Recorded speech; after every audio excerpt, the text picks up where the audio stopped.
All right, it's just about 7 o'clock. We're here on March 11, 2026 for the Town of Richmond Development Review Board meeting.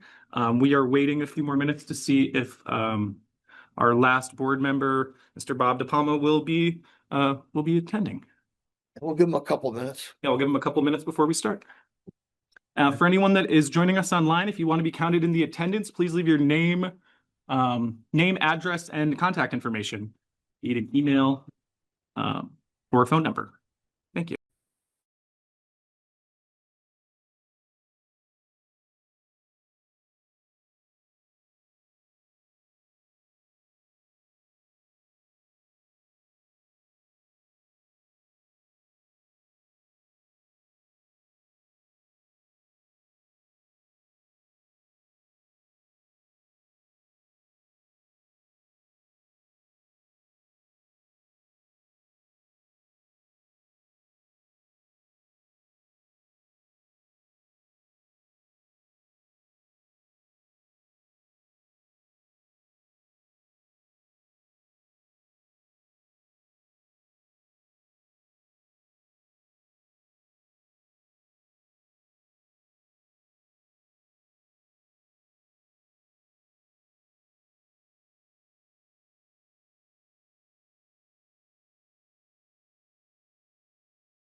Hang on, you're still muted. Thanks, Aaron. We should be good now. Sorry. Okay. Again, welcome everybody to the March meeting of the Development Review Board for the Town of Richmond.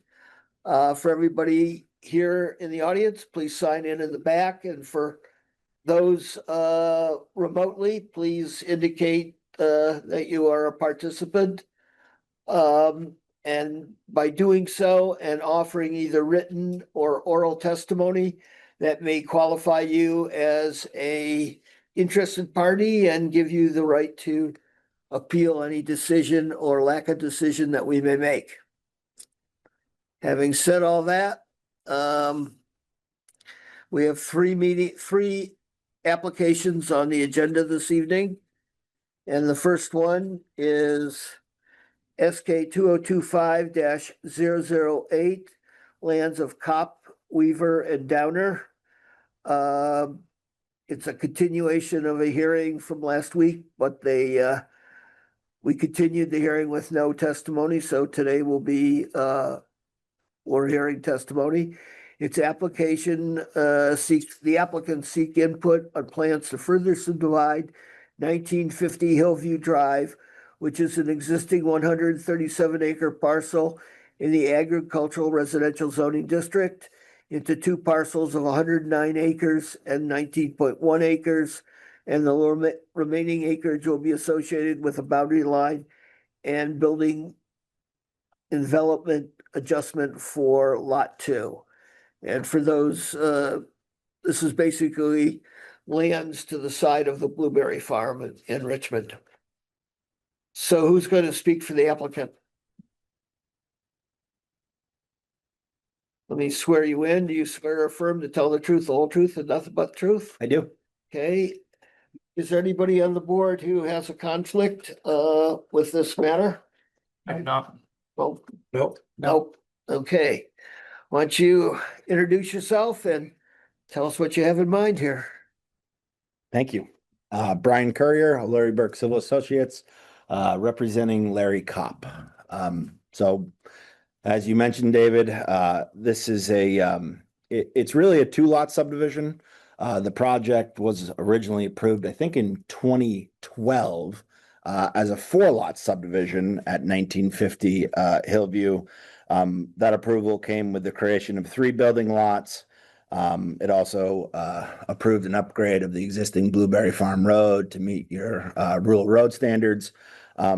The driveway, my understanding of the rural road standards, been upgraded at this point, but none of the building lots have been built on. But the Mylar has been recorded.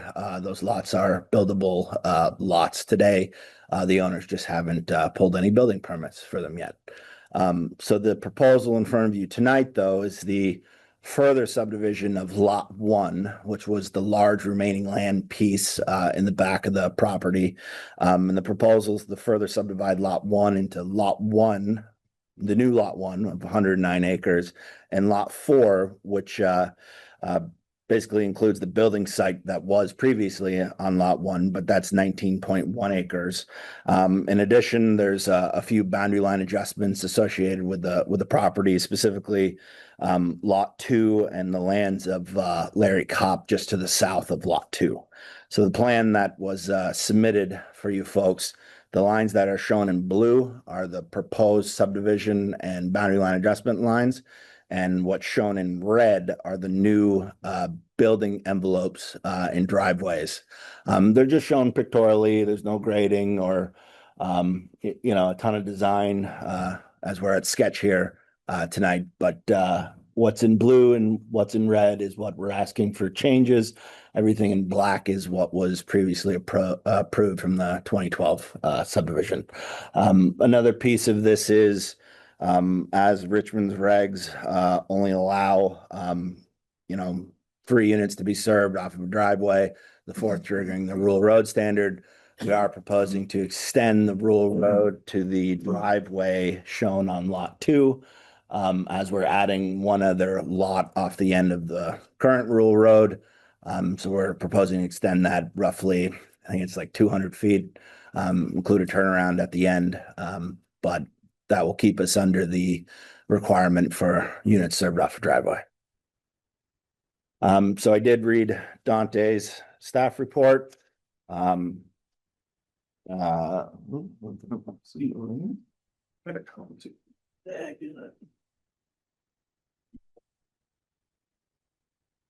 didn't have much.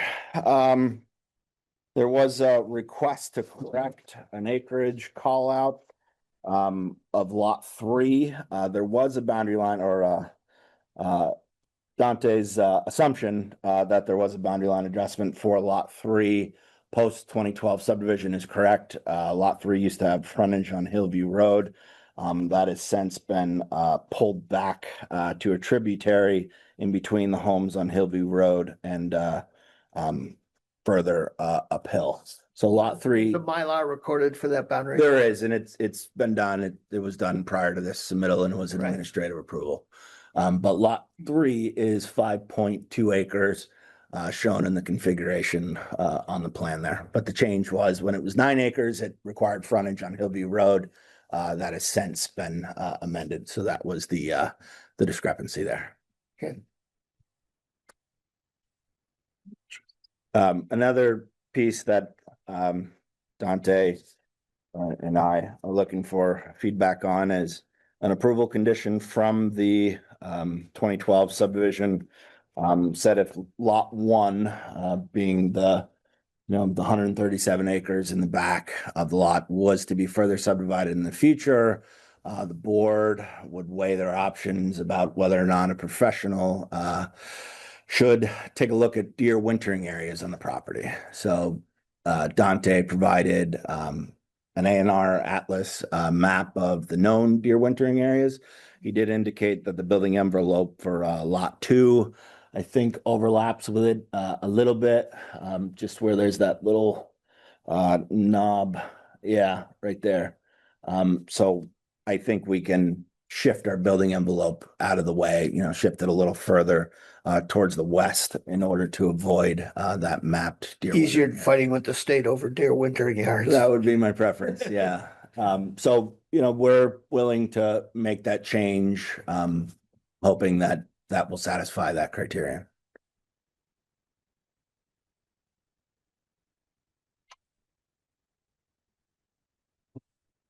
So really, correct me if I'm wrong, compared to the 2012, there's only one more building proposed in this. Is that true? That's correct. So it's only lot one is the only, it's a 2-lot subdivision, really. It's a 2-lot subdivision with a boundary line adjustment. And I do have that map if any board members want to look at that. Which the boundary adjustment, yeah? No, this is the 3-lot subdivision Oh, from okay. 2012. Right. Oh, perfect.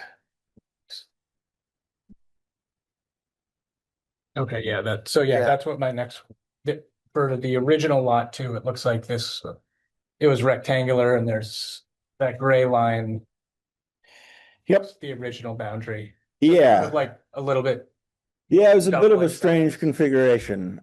I think it was to get to the minimum lot size of 10 at the time. Mhm. So part of our proposal would be to give a large portion of the eastern part of the lot to Larry Copp, the adjoiner to lot 2, I and see. then to extend the lot lines out as shown in blue, and raise the building envelope a little further up the hillside. So we really have no jurisdiction over the boundary line adjustments. Correct. Yes. Okay. It's just for your knowledge is associated with this project. Correct. Yeah, it coincides with the amended building envelope, which I do think you. Do have us say it. Right. Yep. So, I'm sorry, forgive me here. I'm just confused about lot 2 a little bit. Yeah. Lot 2, so originally, I see this here now, it's sort of an L shape currently. Yep. And so the southern wing of that is gonna go to the Copps. Yeah, so what's shown in black, it's kind of a box here, this area. So this is the new line. here, Right, And this would go to. okay, and the building that's grayed out a little bit in lot 2, that doesn't exist, right? We're moving the Correct. building envelope over to The original building envelopes were here, here, and here. Again, none have been built on, but the idea is this building envelope Okay. gets shifted. Sorry. Yep, no worries. And have you dealt with the septic stuff? The original 2012 lots all have wastewater permits. We have not done We septic need an for amended anything. permit for this, We will need a septic. where the houses are moved, right? Correct. Yeah. Yep. See if we can salvage the one for lot 2, but we'll certainly need a new one for the lot 1.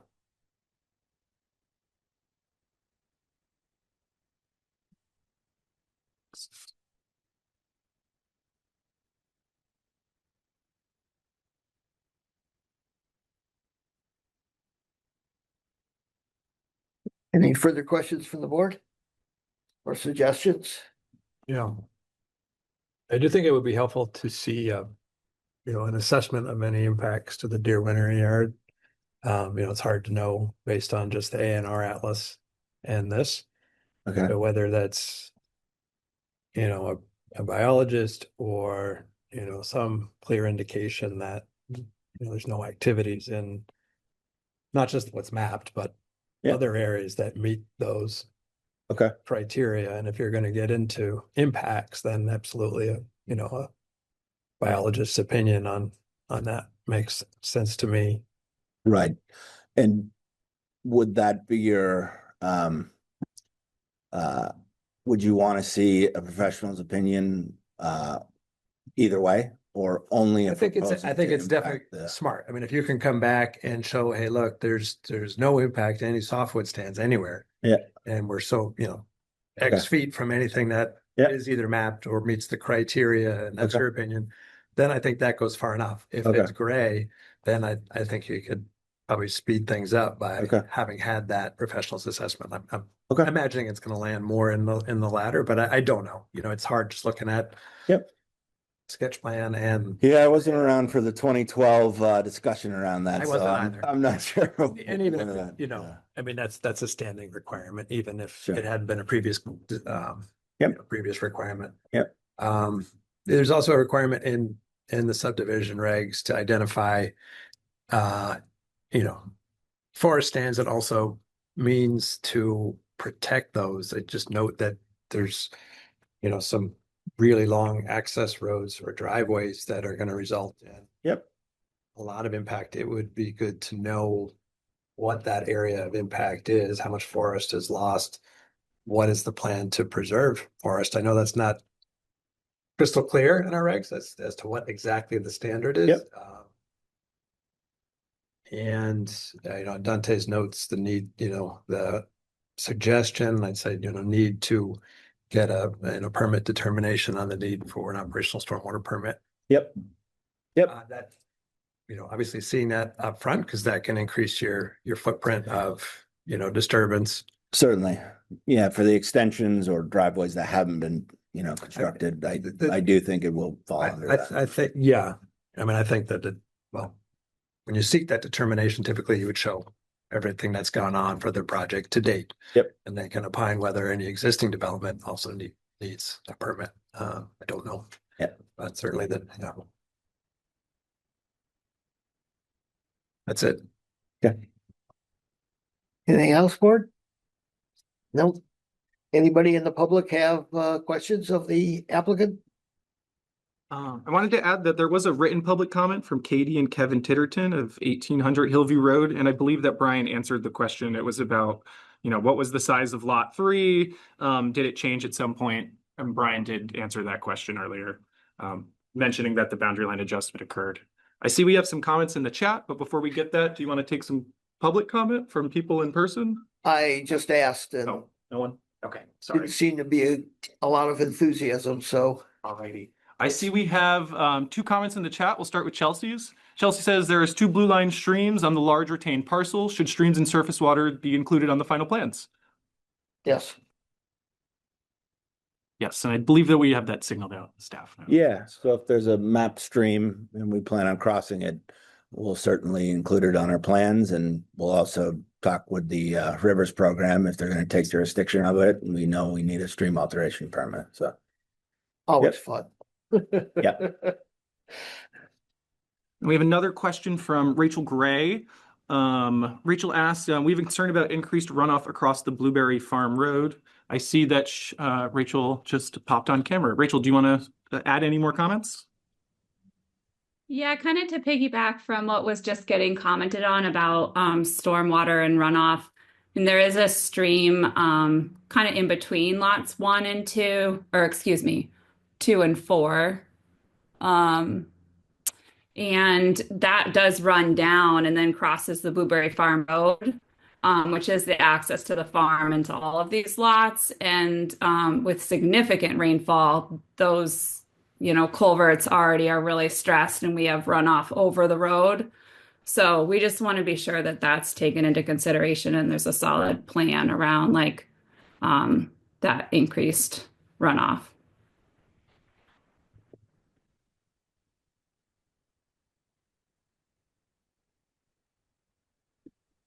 That would be part of a stormwater, wouldn't it? Both stormwater permitting and our regs. Yeah. Okay, so there's more to come on that essentially. Yeah, so but what Patrick and I were talking about was what's going to be jurisdictional to a new state operational permit, which is your ponds and detention facilities. So I believe at minimum, all of the new stuff that we're showing is going to be jurisdictional to the state. And so we'll have stormwater features that hold, the water back in the larger events. The state for something like this will require a 10-year event, but Richmond standards are a 25 for a required stormwater treatment practice. So, yes, we'll have that further down the road, but not something we typically do for sketch. Right. Okay. I guess, yeah, our concern was, I know that there was, this has been approved for a while. But we've lived here for, I don't know, eight years now. And, without anything being developed, currently, just being proposed, we're definitely seeing where the culverts, there's two culverts that are in place right now side by side, and they're pretty much at their max capacity most of the time when we have big rain events, without considering the additional, impervious surfaces and things that are coming. So yeah, just wanted to make sure that that's, we're nervous that it's going to get washed out essentially. Then we'll be kind of left stranded. And it seems like that's becoming more and more of a threat for us. So yeah, just making sure that that's something that's going to be taken into consideration, I think is what we're looking for. Yep. The downstream effect kind of.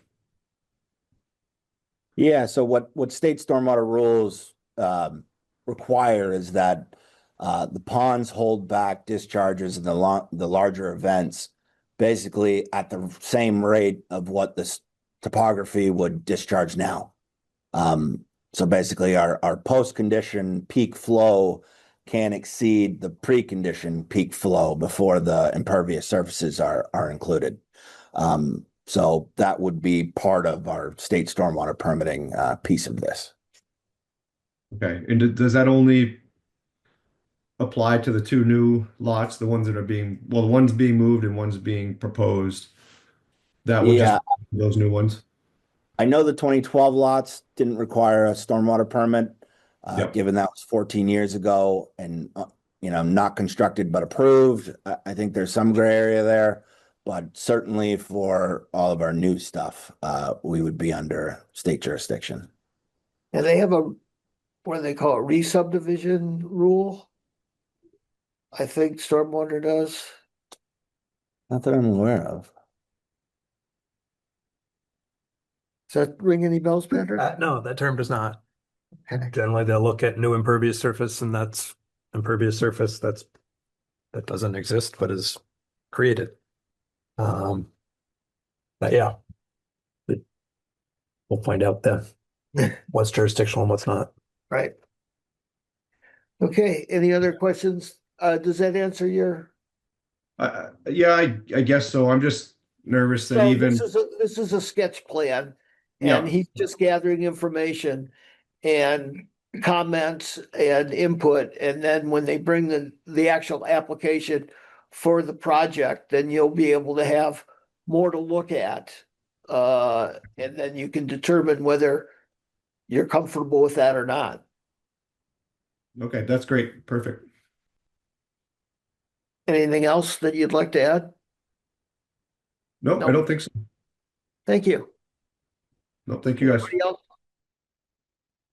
Do we have any other comments? Chelsea did comment, Chelsea wrote a common plan of development. I don't know if you wanted to elaborate on that, Chelsea.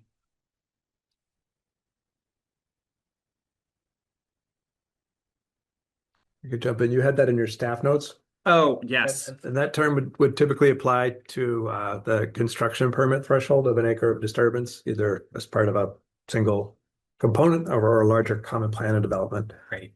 So So the question is, I think here, is there a common plan of, so we're looking at, or sorry, I'm thinking of the master development plan. That's what that you had that flagged as well. And that's an important part of this. I think, we've that comes up on all our subdivisions, the need to identify what the plan is for the remaining lands, and it's arguably gray. You've got, a large lot. So you'll need a master development plan. I think perhaps you've been through that on one of your other projects. Yeah, I think it's more or less just a conceptual. I do know that the owner's intent is not to further subdivide. The reason lot 1 is still very large is there are some, they do have a fair amount of logging operations and forestry stuff going on out there. So the intention is to leave lot 1 large, but, create a building envelope on it. So whoever lives there and maintains the property, we'll treat it like it's theirs. So there is some intent on leaving lot 1, a large size, and I don't believe the owners have any intention of further subdividing that at this time. So that I'm aware of. Development plan will just need to show that. Right. If that's the plan. Yep. So is there any clarity on the common plan of development? Or is that? I Or we mean, kinda I was just saying noting the that same I thing? don't know, maybe she's just flagging that was Yeah. in Dante's comment. So Yeah. I think, so there's a related question. Would it require a construction permit? I think that's very clear that it would. As a stormwater construction permit where the threshold is an acre. And then we also talked about the need for a master plan. So I'm not sure if there's anything that's unanswered, or I think we flagged the concepts. Yeah. Chelsea just did add something. Okay. Yeah, Chelsea did add that the stormwater rules indicate that any impervious expansion since 2002 all gets included in expansion of impervious. If the final impervious is 1 acre or greater, it's jurisdictional. Yeah, Does seem like the state makes that determination. they do, yeah. So that was going back Yeah, to Pedro's yeah. mention that will be tied into the state's operational stormwater discharge permit. Yeah, they're application. determined. Yep. Thanks, Chelsea. Any other comments? So since it's sketch plan, we don't give you a decision, but we gave you some input. Yep. We'll be waiting. Thank you. Thanks. Thanks for coming. Yep.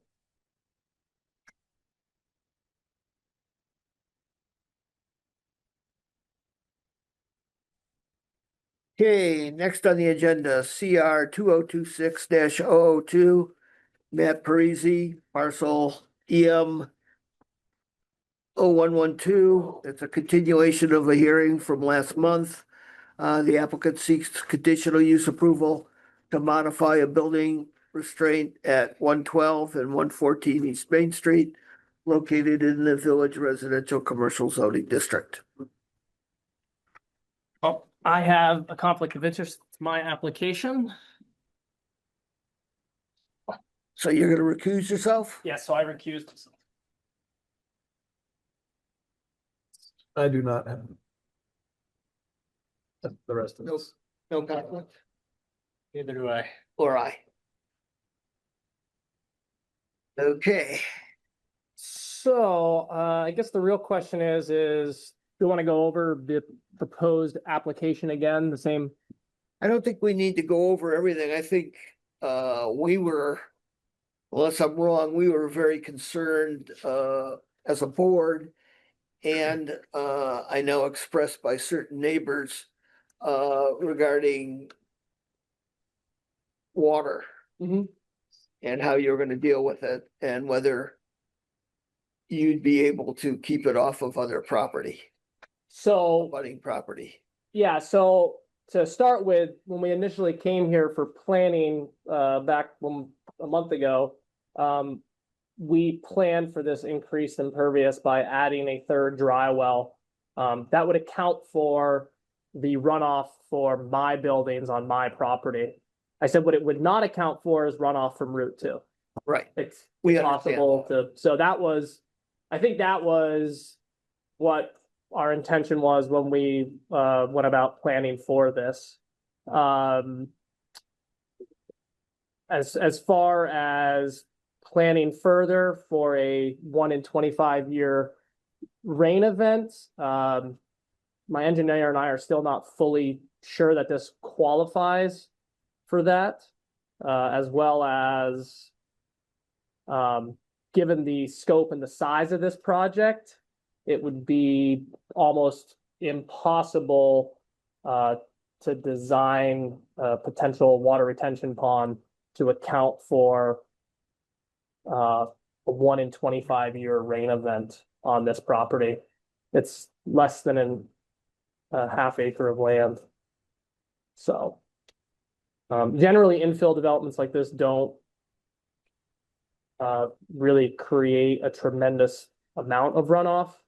You know, like I said, we accounted for all the building runoff into these dry wells, and so far they've worked. I think a lot of the runoff concerns people are seeing are a result of 3 major 100-year flood events in the last 3 years. And again, that's primarily all coming from Route 2. So, and my engineer is also on right here. Hey, Jeff, do you Yep. Good evening, everyone. Just for the Oh, I'm record. sorry. Let me interrupt you for a second. Yep. So you're still under oath Yes, okay. And Jeff, let me swear you in. Do you Yep. swear or affirm to tell the truth, the whole truth, and nothing but truth? I do. Thank you. Why don't you introduce yourself and tell us what you have, what input you have? Yeah, absolutely.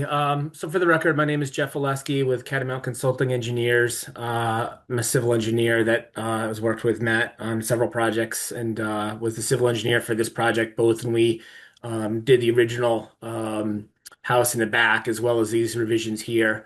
And since the last hearing, and I apologize, I wasn't at the last meeting and wasn't aware that this was necessarily an issue.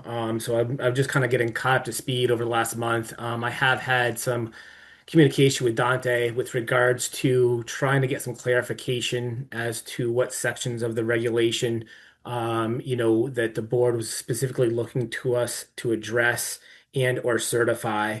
We certainly understand the town's, interest in not creating any adverse or inadvertent drainage issues on adjacent properties. To that end, I think, we had worked with Matt previously when we put the initial house in the back to proactively install and construct some dry wells, which, for those that aren't aware, are just areas where we have the roof drains dumping the roof water into subsurface dry crushed stone wells below the ground. Really just as a means to temporarily hold water on site instead of just discharging it to the surface and letting it run. Um, Again, I'm not intimately familiar with those. And Matt, I don't know if you have any details. I know you were there during the construction with regard to how deep they are. yeah, And so the existing one on the southwest corner is 12 by 12 by 12 feet deep. We went as far down until we hit the sand layer essentially to us. We hit the sand and we know it's going to just drain underneath essentially everything. And then the other existing one, which is harder to see there, it's kind of in the middle of the property. That one is about 8 by 8, and we hit sand there at about 9 feet, 10 feet. So 8 by 8 by 9, and then the other one's 12 by 12 by 12.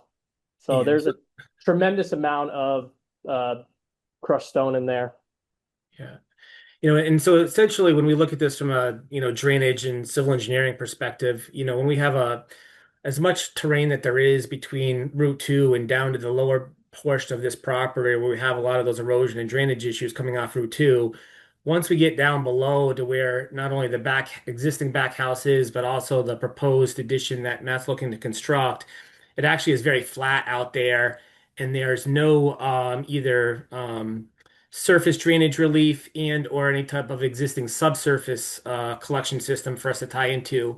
So our options are really limited in just trying to collect and retain and infiltrate the runoff from the buildings to the best of our ability. And that's what we've done with the design with the three separate dry wells out there, is try to collect as much of that as we can and retain it as much as we can.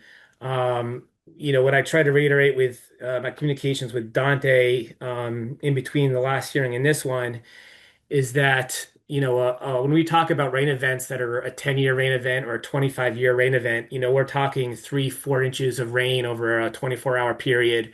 Um, and,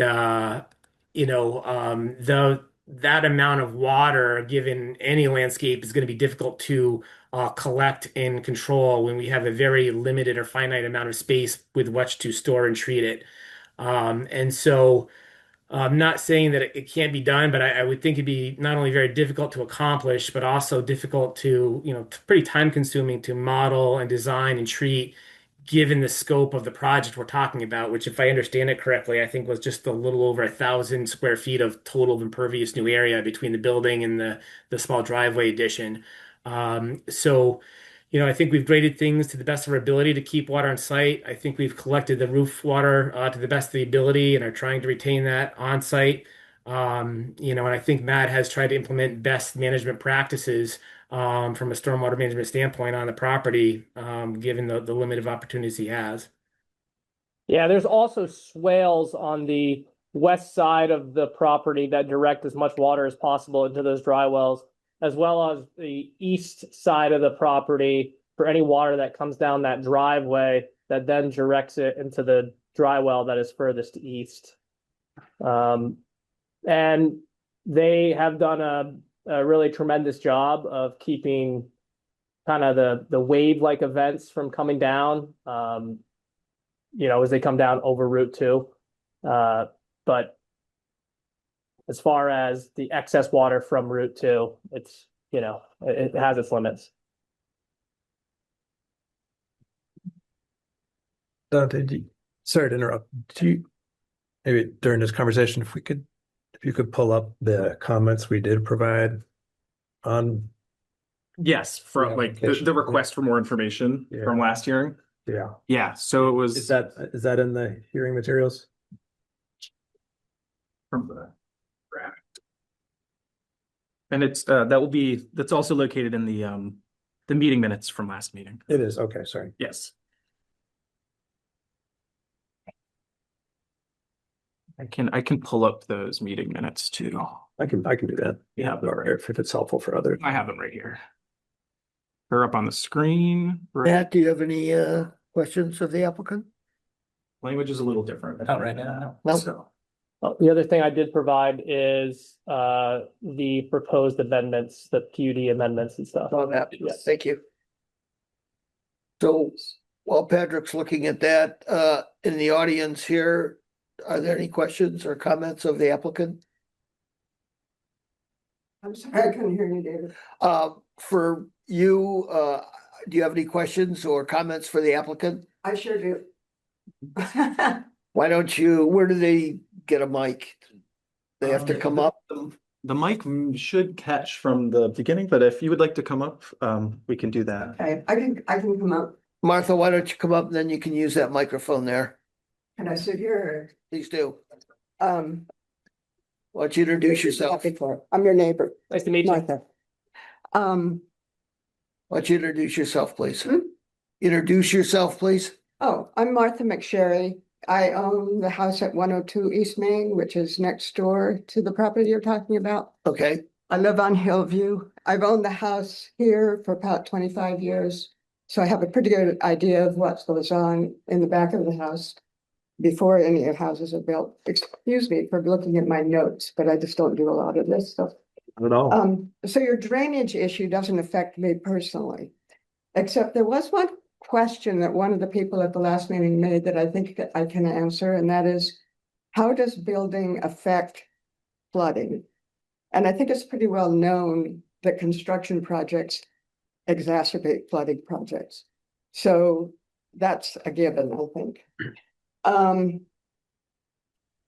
you mentioned both tonight and earlier that you have constraints on what you can do because of the water that's already there.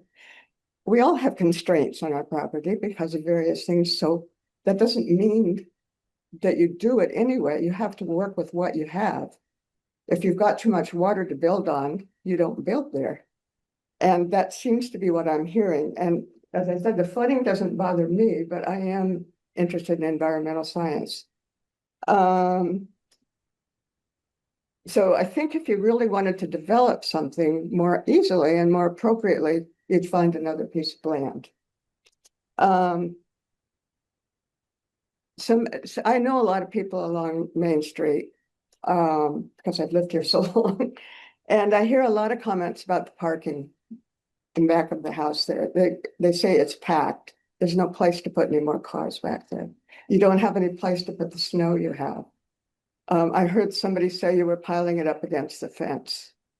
Okay, that's not going to make the fence last very long, but so I'm wondering, you talk about taking out lilacs to make room for one more car, which seems like a bit of a stretch. But were the lilacs defined during the PDU hearing as part of your landscaping? So you can't really take them out. Well, it's a proposed You're asking amendment. to change everything in the PDU approval to proceed in your development plans.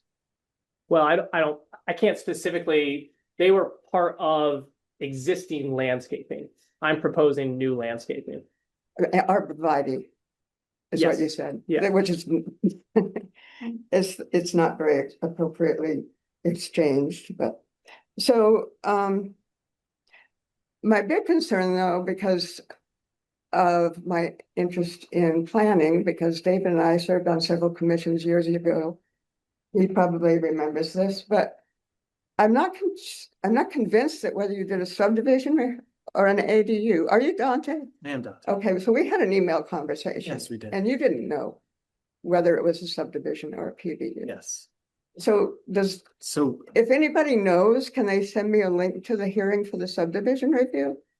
yes. So I can see that Yeah, is? those decisions. Yeah. Because subdivision reviews and PDUs are different. PDUs get some relief that the subdivision person wouldn't get because he's following a very tight plan.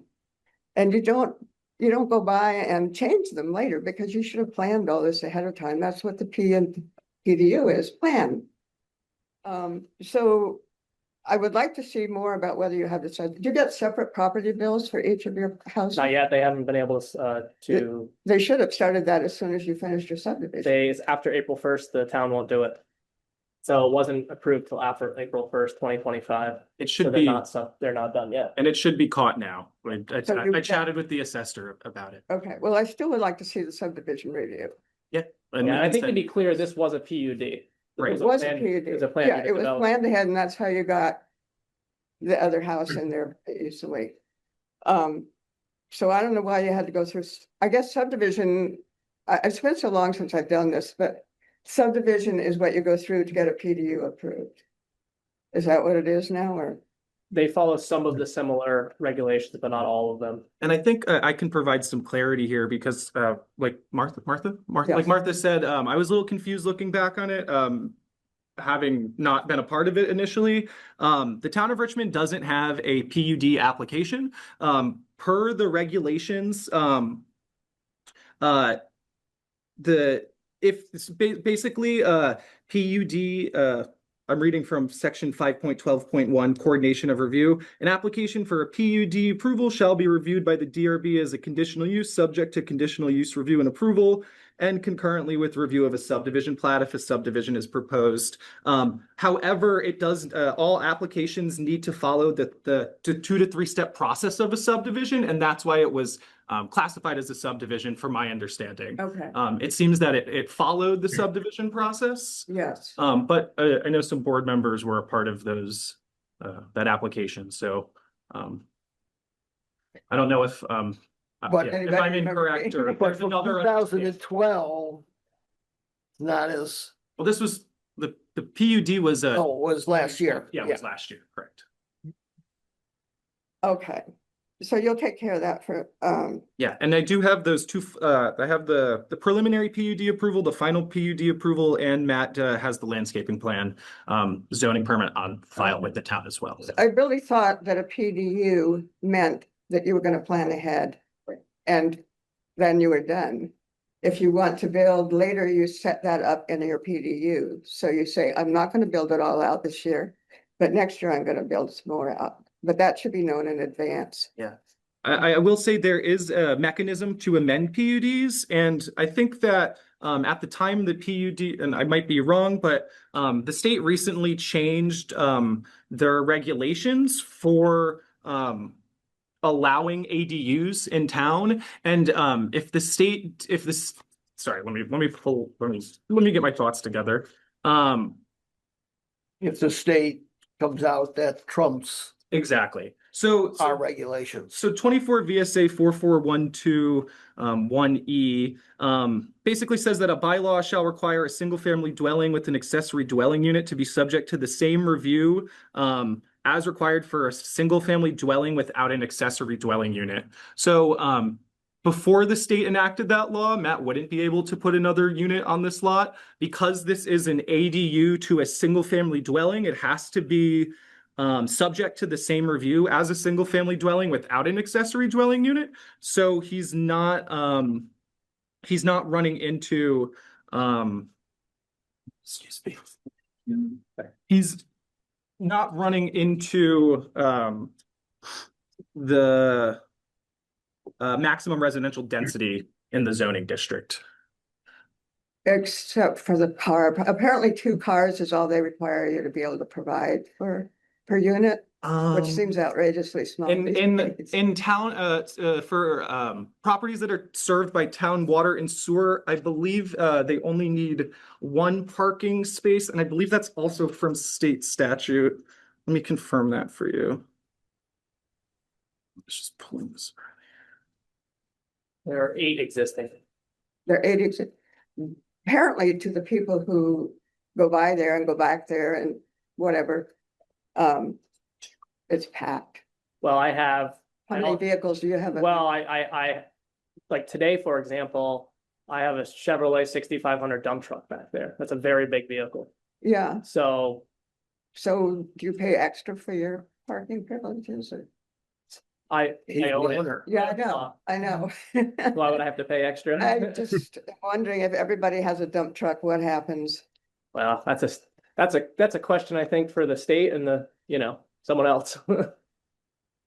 So to close the loop on the parking requirements in the zoning regs, it's section 6.1.2 D. In any district served by municipal water and sewer that allows residential uses, the residential parking requirement for any structure containing a dwelling unit shall be 1 parking space per dwelling unit. So I think to Martha's comment there, the minimum is exceeded here. Yes. That's ridiculous. Where can they park? The people who live there, if they only have to have 1 unit. I know. There's no place in Richmond for parking. Well, there is public parking and there's up front in the duplex, it's 2 bedrooms. Right? So there's actually, and one of the people is a single person, so he only uses 1 parking spot out front. And then there's a couple in the back, so they have 2 cars, that's 3. And then I have 3 cars between my wife and I. And then I also have property across the street at 71 East Main Street, and I mostly park my dump truck over there because I also have a shop over there. Okay. So, And in terms of making things work in terms of the water, speaking of the house across the street, I understand you still have a problem there with finishing the water. That's really not germane to what, Yeah, I know, except for whether you can trust his ability to go ahead and do what needs to be done. You took a hearing with him and he agreed apparently to make changes which haven't been made. So I don't actually own that land. well, Actually, apparently it's owned by a different entity. okay. I have That's a picture okay of to it. leave you made the changes in the water flow. I made changes to help both neighbors. But this, again, that's a whole different application. Yeah, That's no, not I know that. currently It subject just to- bothers me and to whether you can be trusted to do things that will help everybody as opposed to just yourself. I think there's an application in front of us and we should be speaking to the application and going after someone's personality. Well, or it's what. personality. I've never met him before. I It's understand that, whether but whether he's. but we're getting, capable of you're making getting into water- personal issues when you're talking about trust. Pardon me? You're getting into personal issues when you're talking about trust. And I don't think that's something in front of Oh, us. won't talk about that anymore, but I do have concerns about that. I understand that. It's done. Thank you. Thank you. Is there any other comments from anybody here in the building? Yeah, Nope.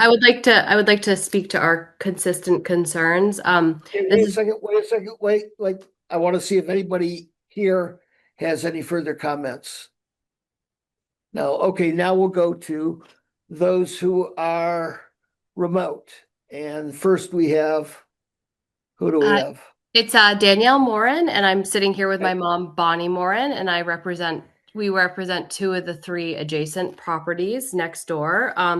I think, you folks know our stance as expressed in multiple meetings, our concern as property owners is the water. The displacement of water with yet another building will absolutely add to the already present concerns of resting water in unpredictable flooding circumstances. To Martha's point, that's a known constraint of the current proposal. And to Jeff's point, with limited options to address. Jeff shared, like tonight, that the amount of water would be difficult to manage or anticipate. So if we're saying that it's hard to anticipate how much water and the impact, how could we actually, or Matt, come up with a thoughtful plan to really mitigate the budding concerns? We have had more than one flooding situation back to back. It was actually the same day, and I was in my house in the flood 2 years in a row. I think it was July 10th, 2 days in a row, 2 years in a row. So this is not a 1 in 25 year circumstance.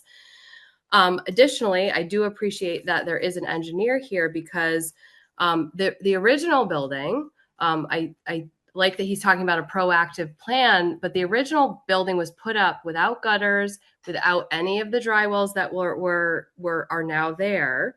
So that is not actually a proactive plan. And to Martha's point, when the original building was dropped into that location, which was confusing because all the regulations changed and we were told that could never happen, there was no water plan initially required by the town. So it was multiple meetings of multiple neighbors, and Matt was kind of putting pressure on the neighbors for us all to help and join in paying for the plan that had not actually happened. And so last meeting, it was very hard to hear him say that my dad was interfering with his water mitigation plan. My dad was interfering with paying for his retroactive plan when there wasn't something in place. So again, our concerns remain the same. And we would want to know what the town would be able to do to guarantee that this would not increase water in all the areas, because to Martha's point, also, when he came up with his plan and wanted to put the house in, everything was supposed to be set as is. And apparently the rules have changed again, but that is a consistent concern. So again, to call it proactive, but then not have had a plan initially when this is a flooding zone, and then to ask your neighbors to pay for it when you didn't have the plan in place, that was what we resisted. So I just wanted to clarify that because that was really hard to hear last time. Thank you. Thank you. Any other comments remotely? I believe Jason Osterman did have a comment. He said, my main interest is understanding any changes that have been added to the plans from last month, and how can we be sure that all extra runoff has been calculated and designed into the plans, given that the known issues with storm runoff in the area. Jason, do you want to add to your written comment? Yeah, sure. And I'm also glad that we have an engineer that's kind of speaking to this in a qualified manner. I mean, because we were throwing around a lot of comments last time on this, like saying, "Hey, the wells are working pretty well," and it's subjective. We need to understand. I think all of us in the area need to understand how any water that is added to this already problematic area is going to be dealt with. And I understand that there are thresholds to this, of course, like the 1 in 25 year thing, and the law says what it says. But, Danielle's point, to everybody's point, the 1 in 25 year thing is, it's almost trivial. It happens once a year, maybe more than that. So with those events in mind, yeah, I expect that there will be some flooding. There will be some aerial flooding because those are big rain events. But I don't think it's fair to consider this having any kind of concerns for any other problems less than that, given that we already have an issue in this area. It's well known, it's documented over years and years. And, as I said last time, it seems that we're kind of stuck between changing regulations and honestly, poor decision-making over those years. So, like I say, my main concern is to understand if there have been any changes to this permit to address our concerns. And if we are not sure that we have any extra water that the development needs to take care of, then how can we progress with this?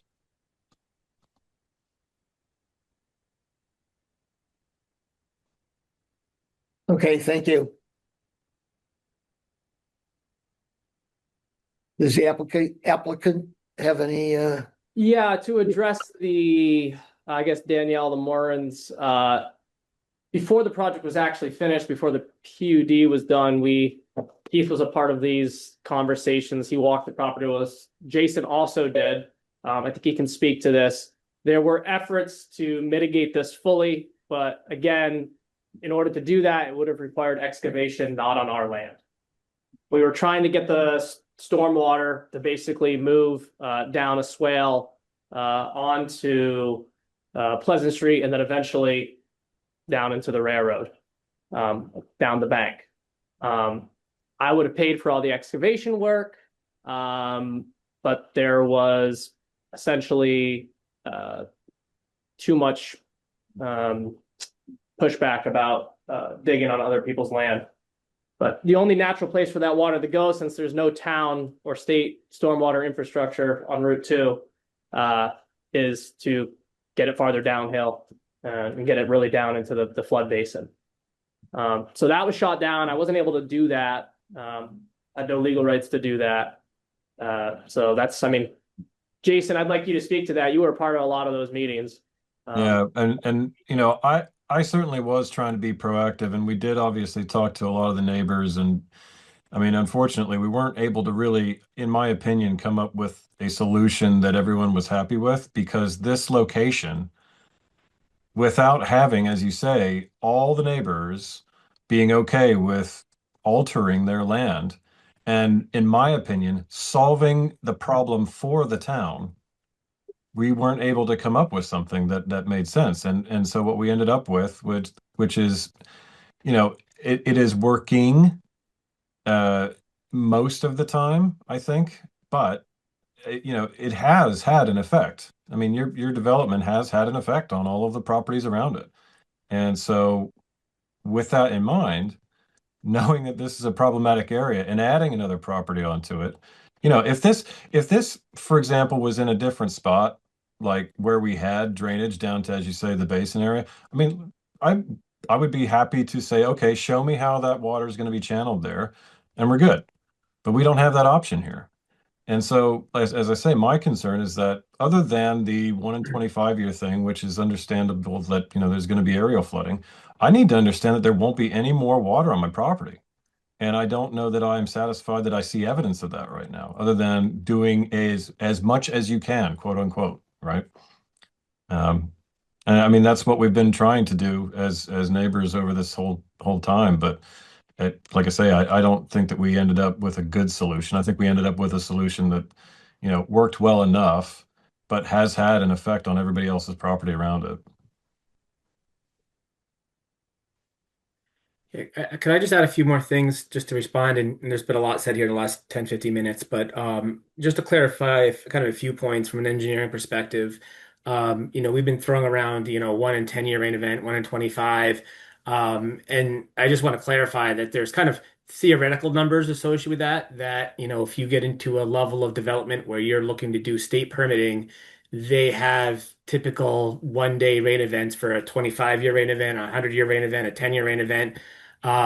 Obviously, weather patterns over the last 5 to 10 years have gotten more extreme. And so even though something's called a 1 in 25-year rain event, it may be happening once a year or every other year now. We've obviously had several very large 100-year plus rain events over the last several years. And so, you know, I think as a whole, collectively, the community and statewide is we're obviously much more attuned to that and understanding of the potential implications and impacts that can have.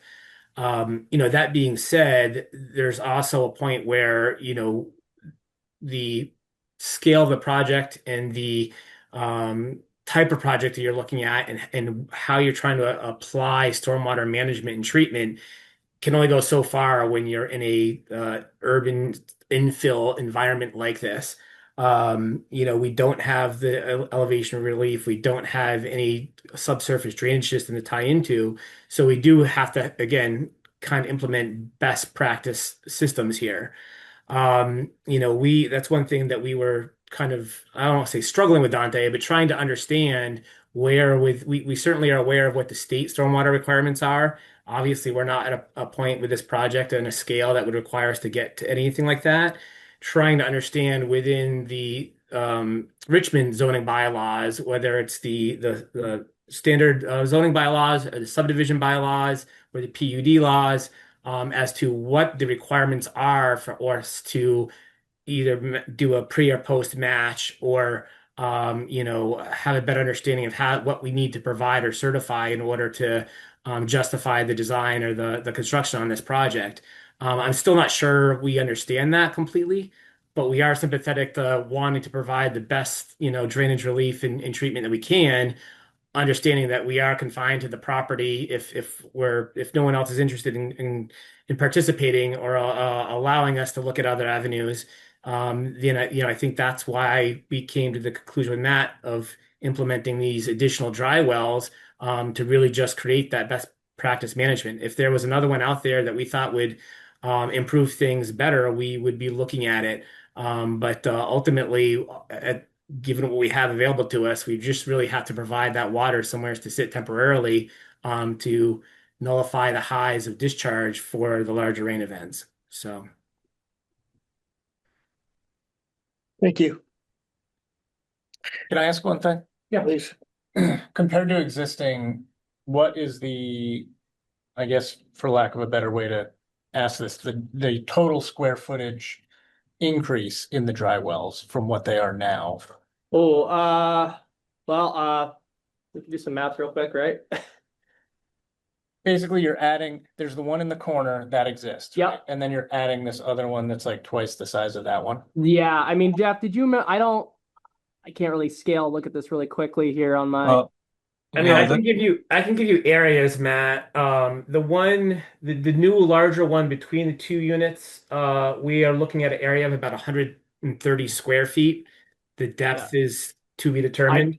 Let's say the deepest we had to dig to get to the sand was 12 feet. So let's assume 12 feet. Yeah. But there would also be a little cover on top of that, right? I mean, we don't have the drywall stone going to the surface. So Yeah. you typically we have a foot or two of cover. So, I mean, if we said 10 feet deep, and I just said, what did I just say? And to clarify, we have a cover over one of them, the smaller one in the backyard, because there's not much surface water runoff there. It's mostly subsurface from the gutters. The one on the southwest side is actually all stone all the way to the top. And the motive there was to get as much surface runoff as possible. If the town wanted, if this helped, I mean, I honestly don't really care one way or the other for it to be stone all the way up to grade, essentially. I'm fine with that. But I know we're trying to preserve green space too, and that helps obviously. Yeah, I'm just trying to quantify what kind of increase. I think we're adding more. I mean, I guess I could do this real quick. So it's 130 square feet. Did you figure out what that cubic volume was there, Jeff, while you were? Yeah, so we have 130. If I say 10 feet deep, we got 1,300 cubic feet. And that's at 7.48. It's 10, and then the void space and crushed stone like that. I mean, the problem is you're really looking at maybe like a 20% capacity, something like that. So we're talking like maybe 2,000 gallons, something like that, in that range. And that's why we were trying to explain to Dante a little bit. If this was, let's say this was a larger scale project, and this was something where we were having to comply with state regulation, and we were having to comply with and again, even with a state project, if it was, more than 1 acre of impervious year, we'd be looking at just matching a 10-year rain event. And less so more than looking at the total amount of water that's coming down in a 10-year rain event. What we're really looking at is you take that water and you take just the 1,000 square feet that we're looking to impact here with impervious area, and what that does under the existing, if it were left lawn versus roof. And that delta is really what we're trying to determine, that lack of infiltration in the natural ground. And it's not that significant on a project of this scale. And that's what we were trying to impress upon Dante was like we could spend a day or two doing pre and post modeling and running the numbers for 10-year, 25, whatever rain event they wanted. And it's just going to show a discharge rate that goes from, say 2.1 CFS off the lot, per minute to 2.12. It's going to be really minimal given the scale of the project. I'm not saying it does not increase it. I'm just saying it doesn't increase it by a factor that I think most people believe it may. Water, especially when we're then collecting that water, putting it subsurface into crushed stone and letting it build up. And for your typical one day rain event or your water quality rain event, which is like an inch, these dry wells are going to take all that water and they'll sit, and it'll never overflow, and then it'll infiltrate into the sand or the subsurface soils, and then have the ability to treat the next rain event. And so that's why I think you see these practices working for your everyday rain events.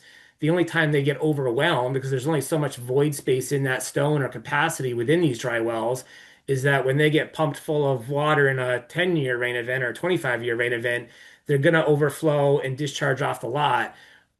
My point is in a 25-year rain event, you're having discharge off this lot regardless. It's pretty significant. Again, if the town wanted us to run and do pre and post calculations, we could. I just don't think it's necessarily mandated with any regulation that Matt needs to do that. And B, I don't think the results would provide any additional insight beyond what Matt's already doing, because it's kind of a best management practice to begin with. Does that all make sense? Also, to answer your question there, so it would be 2,000 additional gallons of storage capacity over now, and the square footage of impervious surface of the building is 640 square feet.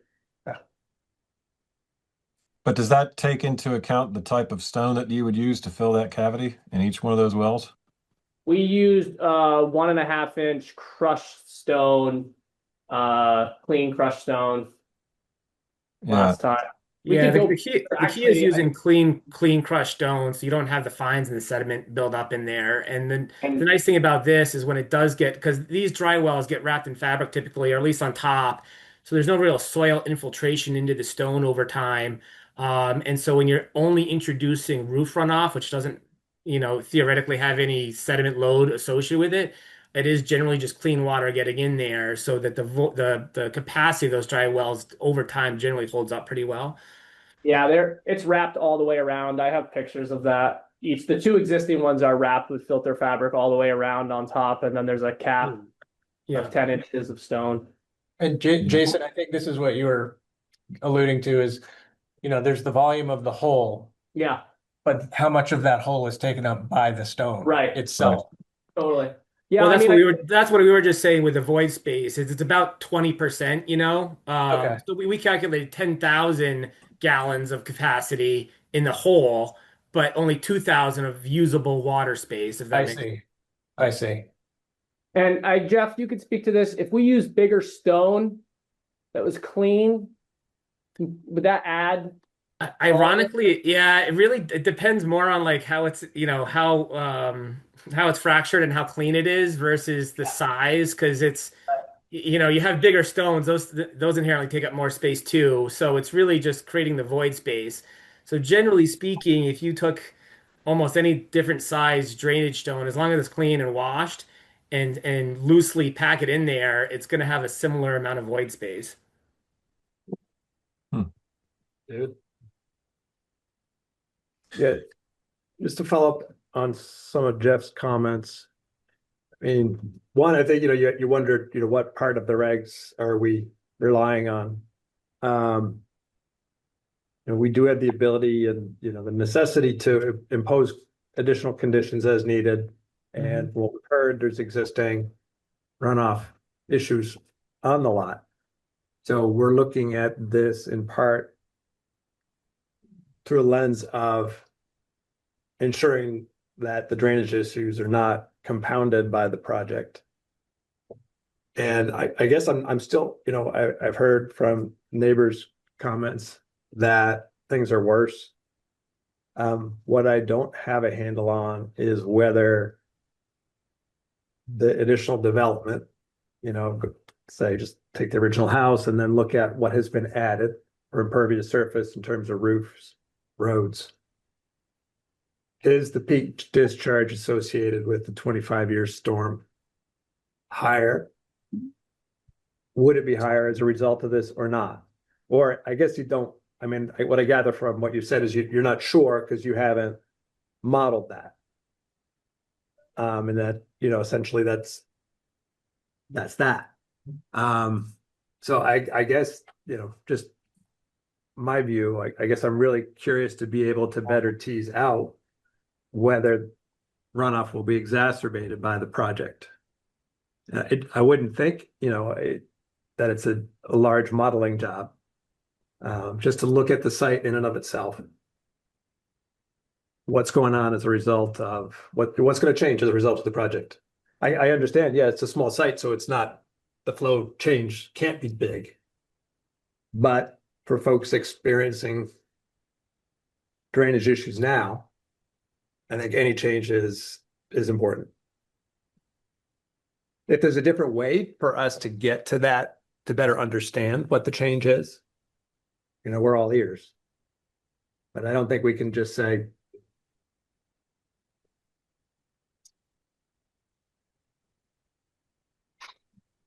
well, as I mentioned earlier, I mean, we're happy to model that if that's something that Matt tasks us with, if the board deems it necessary to approve the project.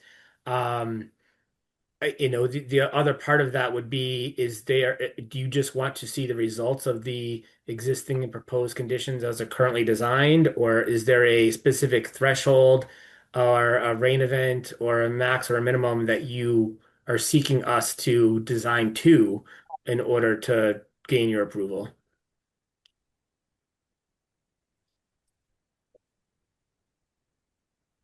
I think we'd probably have to discuss. Yeah, that's something we'd have to discuss.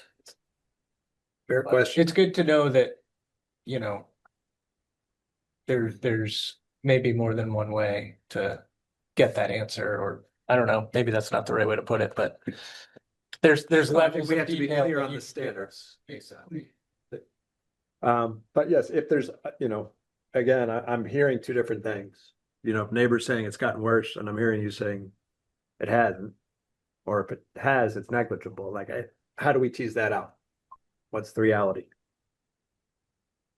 And one other thing, and I'm certainly not trying to belittle anybody's drainage issues or concerns or problems they've had with their houses or their basements or even surface drainage issues. But it's obviously a common theme across the state over the last several years. There's a lot of houses that people said never had any drainage issues whatsoever, and then all of a sudden, they've got flooding in the basement almost annually now. And so to try to necessarily blame it on a specific project or a project scope is, I don't know if that's fair in Matt's defense as well. Yeah. As noted, we're looking to ensure that things are not exacerbated. Right. Yeah, understood.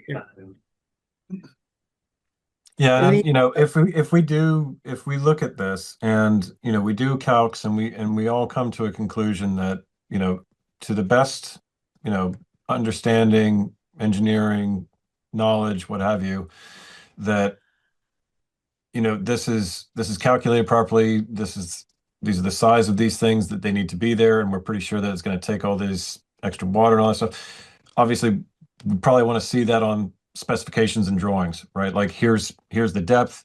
Doesn't matter if you make it 10 feet on the drawing. If the sand isn't there, you got to dig down till you hit sand, something like that. You know what I mean? And then specify the stone and see that on the next sort of iteration of the documents. Yeah, and again, that would just take a little more level of design as far as, doing some soils evaluation and understanding the water table and sizing those appropriately. But again, that all can be done. It's no different than, again, larger scale projects if we're going through a state permitting process. So. Okay.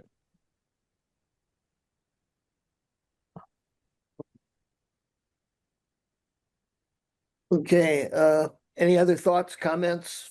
Just to make one final comment that a project of this scale being forced to go through what I would consider excessive stormwater management plans will kill maybe not only this project, but all other projects in Richmond of this size. And it's very counterintuitive to what has basically been a mandate from the governor, from the state, to allowing, easy infill of, village and urban areas. And if we put these kind of constraints on this project, then I think we're going to have to put these kind of constraints on other projects moving forward of this scale and size. Okay, That's it. I think we've heard a lot. Why don't, We have some comment in the chat, David. If, oh, I'm to sorry. that. So let me scroll up.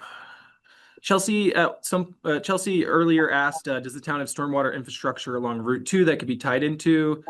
Jeff said, I don't believe so. I believe the answer is no. Any? Yeah, I know, Matt, when we were looking at that property originally, I mean, it wouldn't really matter too much in this scenario because this whole lot drains to the south regardless. So it'd be difficult to get water to run uphill anyway, but I don't think there's anything in the street out there directly in front of along the frontage of this property. All right. The next comment from Chelsea was, without a cover, isn't there a possibility that dry well on the corner may be getting clogged with silt? I believe that was answered by saying there is covers. Matt's nodding his head. Chelsea also adds, would an underground plastic basin be an improvement or a possibility, or would it not be much of an improvement for the increased cost? I don't know if you all want to speak to that.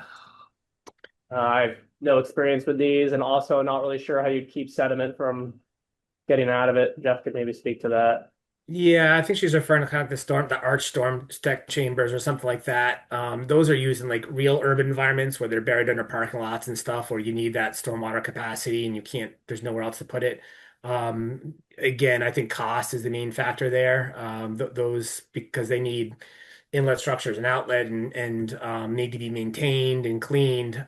Those could be, cost prohibitive in a project of this scale. Jeff, do you have any ballpark estimates for what the cost difference is between those two features? I don't off the top of my head, but I mean, it'd be a 4 or 5. Does it vary? Yeah. Are they close or are they apart in cost? No. Yeah. I mean, essentially digging a hole and putting some fabric and stone in it is especially when you have the equipment that already has from a equipment standpoint is going to be 4 or 5 times cheaper, than getting involved with a storm tech design and chambers, not to mention the ongoing maintenance component of it. These dry wells existing cost with my equipment, me being able to do it all myself, trucking, excavating, etc., were still about $2,000. Well, the bigger one was $2,000. The smaller one was probably closer to $1,200, just in materials alone. Which, when you look at the total cost of a plan like this, we're looking at maybe $150,000. So you're looking very quickly at, 5% of the cost if you have to do that for every single one of them being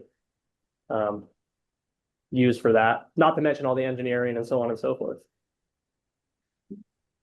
Aaron also mirrored Chelsea's question, and I believe public is Danielle and Bonnie Morin. They state that unfortunately we are still not comfortable with the proposed plan after hearing the new information from the meeting. We would like that documented.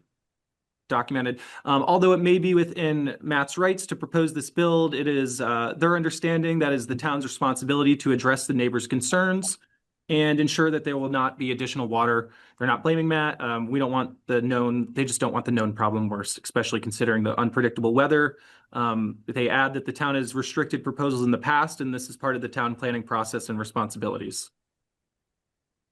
You know what? I just thinking on that, just mentioning the record, I mean, I agree with that statement. I mean, as I said before, if this was proposed somewhere where, the stormwater would be easily seen as going somewhere that wasn't going to, impact someone else's property, I'd be all for it. Because as, Matt said, we do need to do infills and stuff here.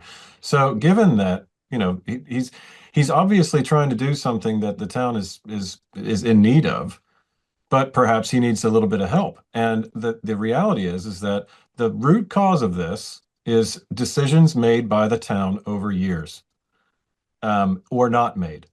And I'm talking specifically with the zoning combined, or the regulations to allow stuff like this on more or less an ad hoc basis, or an iterative basis, or what have you, combined with the total lack of any kind of solution for stormwater at the end of Pleasant Street, from which I understand goes back decades. It's been a known issue forever. The house that was demolished to build where Danielle is right now had regular flooding. And in order to alleviate that, they graded it the way they did. It impacted everybody else. Now that we have different regulations, it's making it worse. So I agree. This is part of a planning process wherein if the town was helpful and did something to mitigate this, then perhaps it would help. But having Matt do this all on his own, I feel like that if the town had managed this better and solved some problems, in the past, that maybe this would have been an easier application process. And to Matt's point, maybe that stands for other areas in the town that might be targeted for infill projects like this. If the infrastructure had kept up with stuff like this, then perhaps these things would be easier. Yeah, and to finally point out, when they rebuilt Route 2 over the last couple of years, the state basically got away without actually building to the new standards.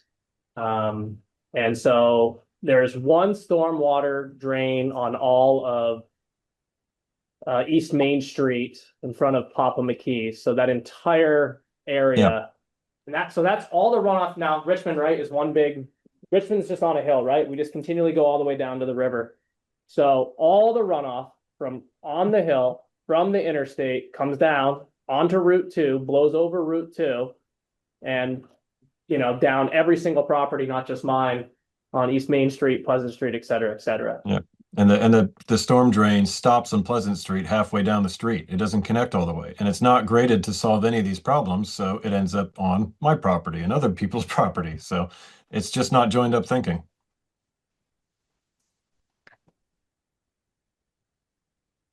Okay, I think we've fleshed this out quite a bit. I would entertain a motion to go into deliberative session. Yeah, so moved. Second, Second. all in favor? Aye. Matt, we're gonna go back into deliberative session. All right. Enjoy. Thank you. Thank you all for a good discussion. Thank you everyone for your time. Yeah, thanks, everybody. Yeah, we do have the that other business item. Oh, Yeah, Matt, you're gonna need to stay. okay. So the third matter is administrative subdivision application from J. McCormack at 1330 Jericho Road, seeking DRB approval of a right-of-way language for a proposed interior lot with no frontage in the high-density residential zoning district. And who's going to speak for that? And I believe Jay is on the chat with us. Jay, if you want to hop on. Yep, I'm here. All right. Jay, let me swear you in. Do you swear or affirm to tell the truth, the whole truth, and nothing but truth? Yes. Is there anyone else that's speaking for you, with you? No. Okay. Why don't you tell us what you have in mind here? Yeah, so it's a 2.5 acre, one lot subdivision on the front portion of the overall lot. And the easement is for the access of the, I believe it's lot 2, the larger lot. And yes, the town attorney has reviewed the language of the easement and has confirmed that it meets the guidelines that's required for this. So, yeah, I don't know if you need more details than that. Yeah, and I should add that this is in connection with an administrative subdivision application, so that those plans are not in front of the DRB right now. We're under section 4.0 3 of the Richmond zoning regulations, proposed land development for any lot with no frontage on a public road needs to provide access to the road by a permanent easement or right of way. And such right of way requires DRB approval under these standards. So this is a narrow review of this proposed easement language in conjunction with an administrative subdivision application. And we have preliminary plans online that I can pull up if you'd like to look at those. Yeah, why don't you put those up? Yeah. Please.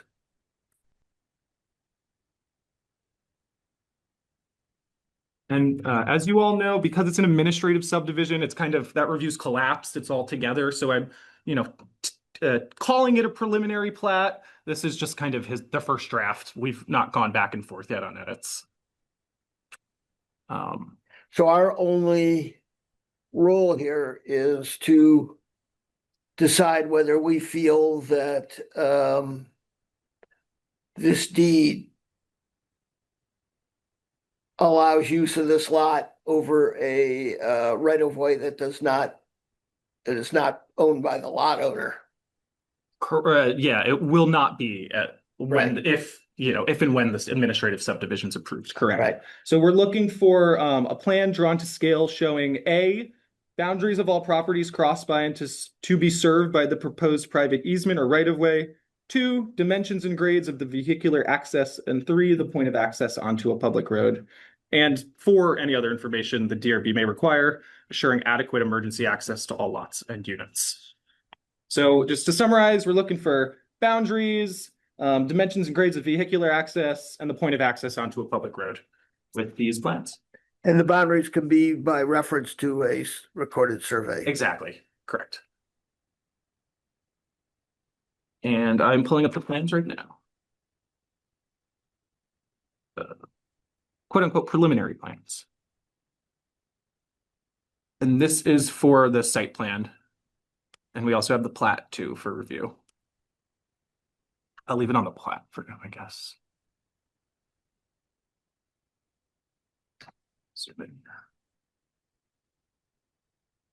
Any questions from the board?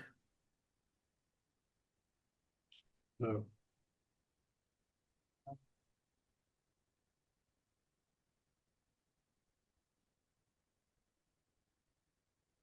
And to draw the board's attention, that third paragraph of the block quote is going to be that right of way language. And if you would like a copy too, I'd be happy to provide for the people in the public. No, I've already looked at it. Hearing no questions from the board, does anybody in attendance have questions? No? We do have a comment from Chelsea. Is the lot hindered by all the dimensional requirements for the high density residential district, the zoning district for frontage? I know it's allowed now because of it being an odd lot, but does that change things if this access easement is added?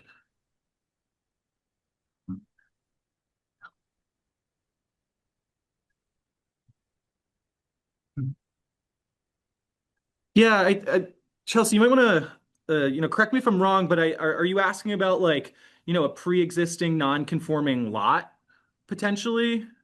Like just that frontage, if it was proposed now, wouldn't be approved potentially? That's what it sounds like, yeah. But that's not in front of us. Correct. Right, we're just reading. Yes, I think Chelsea's just typing back.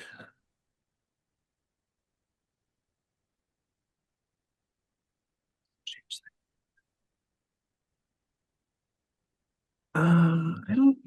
You're saying, does it take it out of the pre-existing non-conformity? Is that the question? I don't think so.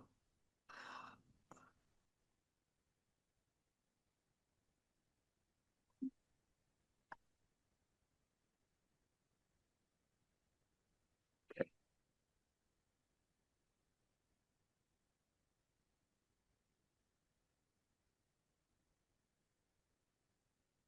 Yeah, I would say I would say that no, because I think this is more so tied to just their their deeds as opposed to reconfiguring that lot. I don't know if the board has any other. Well, you have an existing lot. Right. and it has frontage as it has, Right. which at one point met the requirements. Presumably. And so what you have is a very narrow review here of a lot and a right of way. And the question is, does this right of way satisfy the requirements that allows it to exist as a pre-existing lot? Correct, Chelsea. Yeah, Chelsea's question was, this doesn't create the lot, it's just the easement, so we are just reviewing the easement / right of way. Correct. Right? Correct. That is what this narrow review is. You're welcome. Does anyone else in the chat or out there online have any comments? I don't believe we have any in person.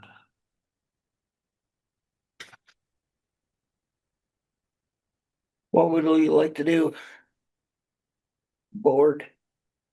You see Robert has, oh, hey, Bob. Right. Oh, he's been here the whole time. I showed up late. My apologies. No worries. I didn't realize you joined. Thanks for joining us. Yeah. Any comments, Bob? I guess a question out of ignorance. Are there setback requirements applicable to the boundaries of the easement as it comes off of Jericho Road? I don't think easements have setback requirements. I don't Okay. believe so. Yeah. No, I don't I didn't think know. so either, but I just wanted to confirm that. Yeah. I've never been aware of that. I'm not either. I don't think the definition's going to help, but let me look. Setbacks. I know the setback definition says on-ground improvements aren't included in setbacks. Where are we? What is this?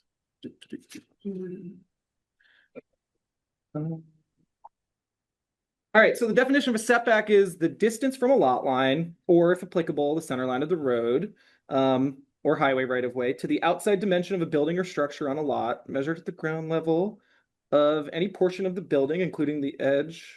That's not helpful. Yeah, this is more so talking about the structures.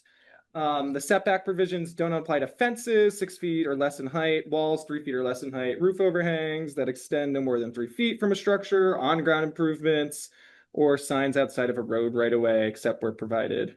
It's kind of silent, but Yeah. I share a Is similar. is a driveway a structure? No, No. A structure is driveways don't need setbacks. right. Yeah, structure. It's exempt. Yeah, on-ground improvements. The term structure does not include on-ground improvements. Okay. Just I wanted would to clarify say- that. I would say Thank you. Driveway is that, yeah.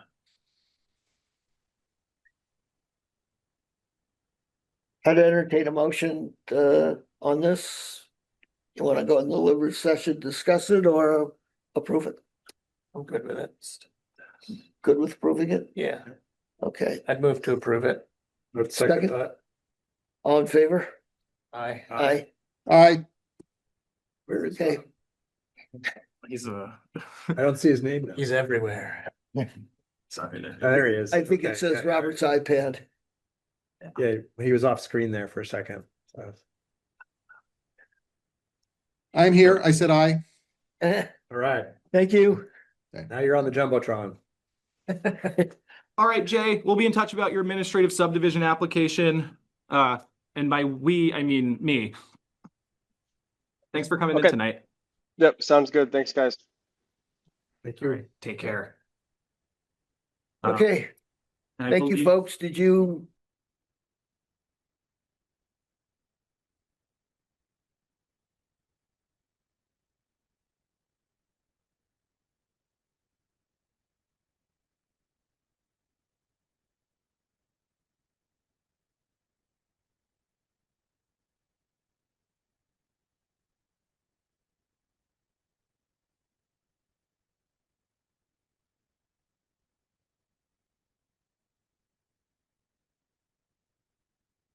Dante, please take it off mute, please.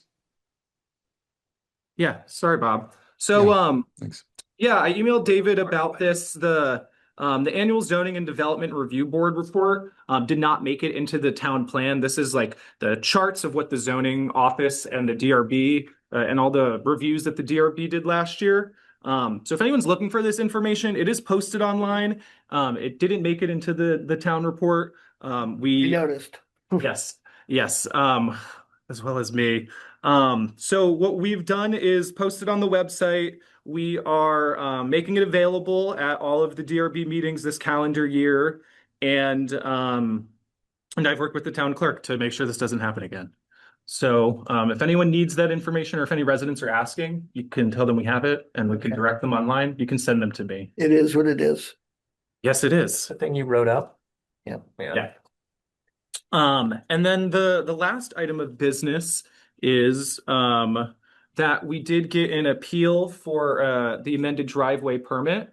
So I just wanted to put that on everyone's radar. That will be, this is Jay McCormack's driveway, the one we were just looking at. Same driveway we just. The same driveway we were just looking at. So that appeal has been filed, it's been accepted, and it's being scheduled for next month. Okay. So if the board wants to, discuss it any further, that could be. It's not in front of us yet. Exactly. So. Okay. So I think next month is when we'll review it. Okay. Great. And those were the other items. Okay, and entertain a motion to go into deliberative session, or to close the meeting and go into deliberative session. So moved. Second. Second. All In right. favor? Aye. Aye. Great. All right. Everyone else that's online, thank you so much for joining. You'll keep Bob online, right? We'll keep Bob online. I'm going to kick everyone else off. Again, Nicely. if you have any questions, feel free to reach out. Have a good night. Bob, which hearings did you hear? I heard the second half of the Matt's proposal, or probably 3/4 of Matt's proposal. Heard all of the McCormack. Off. Sorry about that. We are now back on the record. Okay, so I'd entertain a motion to continue the Parisi hearing to April, what'd you say, 8th? April 8th. Yep. April 8th, and to adopt and to ask him to accept the language that we have approved and to give us the results of that evaluation. Is that Second. all in favor? Aye. Aye. And I guess just for the record, I will read out this request for more information. That being, the applicant shall evaluate the post-development peak flow from the site for the 25-year storm, compared to the pre-development condition period. The quote-unquote site is the land owned by the applicant, also known as 110, 112, and 114 East Main Street, period. The quote-unquote pre-development condition shall include the historical house, open parentheses, the duplex, semicolon, 110 and 112 East Main Street, close parentheses, period. That will be the condition. And I believe there's still a vote to close. Adjourn. And entertain a motion to adjourn. So moved. And a second, all in favor? Aye. Aye. Thank you, guys. Thanks all. Thanks, everyone. Thank you. March is